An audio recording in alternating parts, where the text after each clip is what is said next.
Hey, this is Harry, and I'm currently in Lodi Garden in Delhi, India. And here's where I'm going to answer the first question of my question and answer series for India. And the first question is from my cousin Michael Sitt from Canada. And his question to me was, what was the most impactful lesson I've learned from India so far? And I'm actually going to cheat and give you two lessons because I think the first one is very important to remember, and that is you will always see what you expect to see. And what I mean by this is if you go to a place and you expect to see, say, poverty, you will see poverty. And if you go to a place and you expect to see beauty, you will see beauty. So this sort of happened to me when I first came to India, because that was sort of my expectation. Was I keep hearing the fact that there's a lot of poverty in India and it's very prevalent, which it actually was. And when I first arrived, that was all I saw, and it sort of got me in this state of just thinking over and over again, like why, and trying to come up with solutions and really understand the situation. And it sort of distracted me from seeing the beauty that was actually here. So I decided to change my mindset, change my lens, which you can do at any moment. And from that moment of really just being open and changing your lens of trying to see beauty, that's what I saw. And one of the beauties that I saw one of the beautiful things that I saw was that India at this current state will only be at this state in this point in time. No one will ever be able to see it again at this particular state. And that's the beautiful thing. In this particular moment, it is like this. So yeah, that's one thing that's important to remember, is you will always see what you expect to see. And once you take note of this, you can always change or shift your lens depending on what you want to see.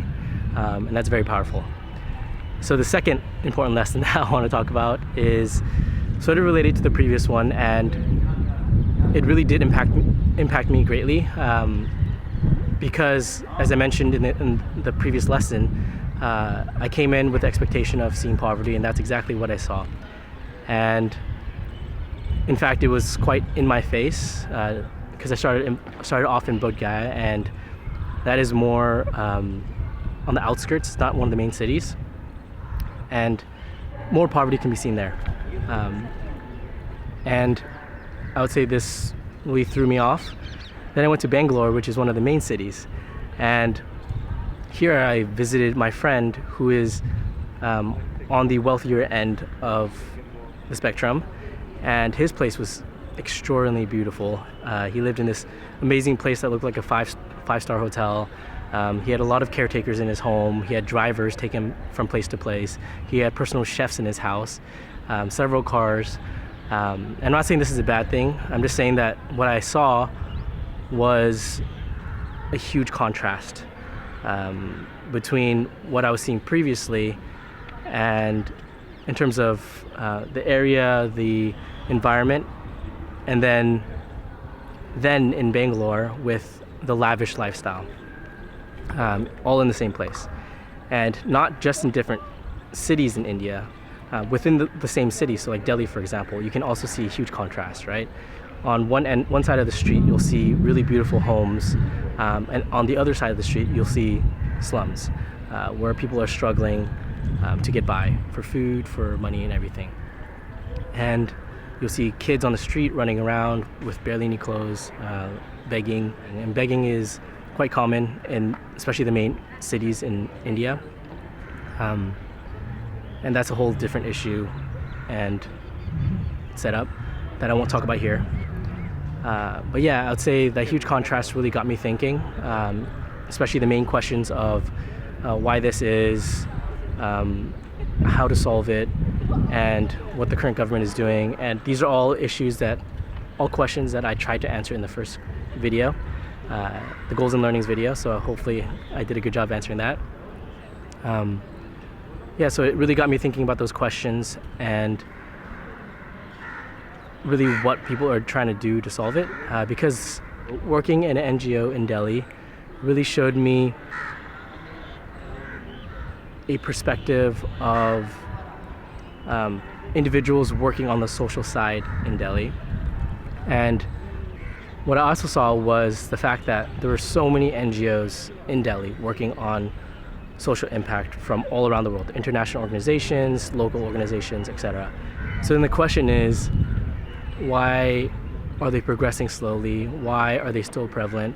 Why are they not solved, in a sense?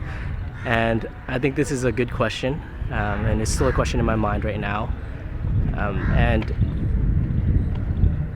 I wonder if it's because all the efforts are so scattered. There are a lot of people working on the same issues, but scattered and not collaborating. So the impact and the progress is moving slowly.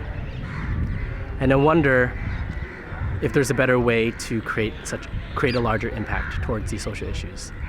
And that's sort of what I want to focus on after my trip. It's going to be my next project, and hopefully starting my own organization, a benefit corporation perhaps, that's aimed towards collaboration and hopefully uniting people to create a larger impact in these areas. So if you liked my video so far, hopefully you stick around and follow me on that project as well, because I'll probably document it in a similar fashion. Maybe not as extensive, but definitely documentation. So yeah, I'd say that's very impactful to be able to see that, and it will definitely steer my actions moving forward. So yeah, I'd probably say those are the most impactful lessons that I've learned in India so far. And let's jump to the next question.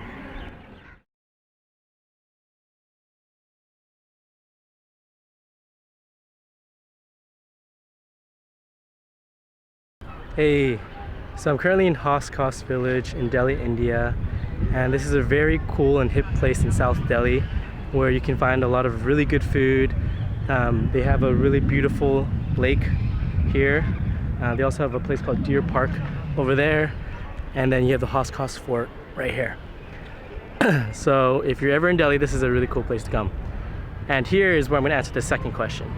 So the second question is from my friend Sneha from Delhi, India, and her question to me was, for my time volunteering at Restless Development, where do I think India is in terms of gender equality? So Restless Development is an international organization, international NGO that focuses on youth development and gender equality. And I volunteered there for roughly 4 weeks, as I mentioned in the first video. And to answer this question, I don't think I'm fit to properly answer it, because this is my first time really looking into gender inequality in any part of the world. But what I can provide is my perspective on it based on what I've learned and what I've learned from my conversations with my friends and the people here in Delhi. So how I'm going to answer this question is by first addressing 4 main areas of gender inequality, and then afterwards sharing my perspective on this topic. Before all this, I'm actually going to say that the level of gender inequality is different in different areas of India. And if you're interested in learning more about where each area stands in terms of gender inequality, I can provide a report below that will provide this information. So the first area of gender inequality that I will touch on is in birth. There are still areas of India where boys are still preferred over girls in terms of birth of children, and because of this, certain areas would do abortions or infant killings if they find that they gave birth to a girl rather than a boy. And this is extremely sad and actually leads to a lot of issues down the road, because what happens with killing off girls over boys is that the ratio of men to women in India becomes larger. And this leads to discrimination. It leads to less job opportunities for females, more inequality. So yeah, that's the first area. Second area is in education. In the rural areas of India, where access to education is still very difficult, the priority in terms of who gets access to education is from oldest to youngest, and then from boys to girls. The third area is in marriage. So what happens in traditional marriages is the daughter is handed over to the husband's family, and in addition to that, the father of the daughter has to provide a dowry to the husband's family for accepting their daughter. Because of this, there is less incentive for families to want to have girls, because one, the daughter is handed over to the husband's family, meaning no heir. Two, they have less people in the workforce, especially when it comes to labor in the fields. And three, the father needs to provide a dowry to the husband's family. So the fourth area is job opportunity. So there's a significantly less amount of females in the workforce than males. And because of this, there is more discrimination, there's less job opportunities, and females and males still have their respective job roles. And you've seen that with the interview with Seema, where she stepped outside the traditional job roles and became a delivery girl, which was huge. Because of fewer job opportunities for women, there are less women in positions of power, and because there are less women in positions of power, there are fewer people who are able to fight for gender equality within the government and the society. And those are the four main areas in which I do see gender inequality. And my perspective from my research and my time volunteering with Restless Development is that compared to other areas that I've been to, India is lower in terms of gender equality, but I do see progress and I do see potential for improvement, because there are people working to improve gender equality in India, whether it's in NGOs or the government. And in addition to that, if you do go to the urban areas, you do find a lot of women who are very well educated and are in positions to influence and fight for gender equality and are fighting for gender equality. So I do believe there will be improvements. So yeah, this is only my perspective, and I hope it provides some insight. Let's jump to the next question.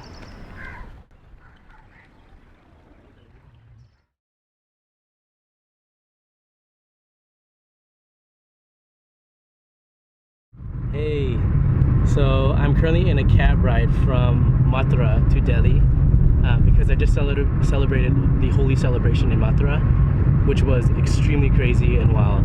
I'm really excited to share with you the videos and photos that I took from that event. But yes, I will answer the third question in this cab. And the third question is from my brother-in-law, Larry Au-Yeung. And he asked me, from all my experiences so far, how would I define success from what I've learned? And I definitely gave this question a lot of thought throughout my entire trip, because I did ask myself what success looks like for me. And I would say a person is successful as long as they're in the pursuit of their goal or dream. And I say this because I don't necessarily believe that a person needs to reach that destination or that goal to be successful, because there are so many variables that can get in the way of reaching that final destination and point, such as illness, sickness, or even timing. And I don't necessarily believe that they aren't successful if they don't reach that goal or destination because of those variables. For me, it's more important that they try, because that's the hardest part, is trying and taking the risk to pursue something that you believe in. Because it's much easier to be successful in something that may be easy, or the easier route that you may not necessarily like. So yeah, of course this is my own personal opinion, but from all my experiences so far, I would say that is my current definition of success. So yeah, I hope you enjoyed all the videos so far up to this point in India, and I hope you enjoyed the India series. And I want to say thank you for everyone who have continued to watch my videos so far, and I am really excited to work on and share with you the videos and content for the final destination, which is in New York, which is where I'm heading to in the next few days. So thank you again for everything. Bye.